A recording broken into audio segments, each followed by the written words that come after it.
இப்ப சீமான் அப்படின்னு ஒருத்தர் ஒரு 15 வருஷமா ஒரு அரசியல் கட்சி நடத்துறாரு. இப்ப அவர் என்ன சொல்றாருன்னா, நான் வந்து ஓட்டுக்கு காசு தர மாட்டேன் அப்படிங்கிறாரு. வணக்கம் நண்பர், நானுங்கள் ஜான் ஜேடி. இவங்க கிட்ட பாத்தீங்கன்னா, அதாவது வந்து வர எலெக்ஷன்ல வந்து நீங்க யாருக்கு ஓட்டு போடுவீங்க? அதாவது வந்து நீங்க சொல்லியிருந்தீங்க, அந்த இத்தனை வருஷத்துல வந்து இப்போ விலைவாசியா இருக்கட்டும், இல்ல மத்த வாங்குற பொருளா இருக்கட்டும், இந்த ஆட்சி சரி எல்லாமே வந்து இந்த மாதிரி வந்து சரியில்லை அப்படின்னு வந்து பப்ளிக்கா நீங்க சொல்ற விஷயத்த வந்து எல்லாருமே சொல்லிட்டு இருக்காங்க, நீங்க சொல்றீங்க. சோ அதனால வந்து நீங்க வந்து வர எலெக்ஷன் அப்படின்னு சொல்லிட்டு மூச்சு விடாம பேசினாருங்க.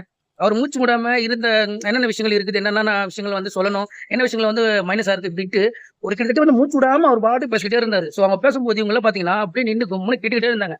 நல்லா கேட்டுக்கிட்டு இவர் சொல்லி முடிச்ச பிறகு கடைசியில பாத்தீங்கன்னா இவர் வந்து நீங்க யாரு ஓட்டு போடு அப்படின்னு சொல்லும்போது கடைசியா ஒண்ணு சொன்னாலும் பாருங்க ஒரு வார்த்தை, அந்த ஒரு வார்த்தை இவர் இவ்வளவு பேசுறது வந்து மொத்தமா அவுட் ஆயிடுச்சுங்க.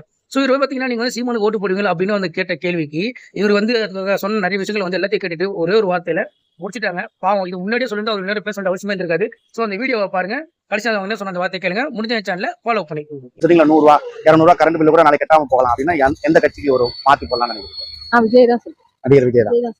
ஓகே, சரிங்க, அவங்க காசே கொடுத்துட்டாலும் பரவாயில்ல, அவர் தான் நல்லா சரிங்க, நன்றி.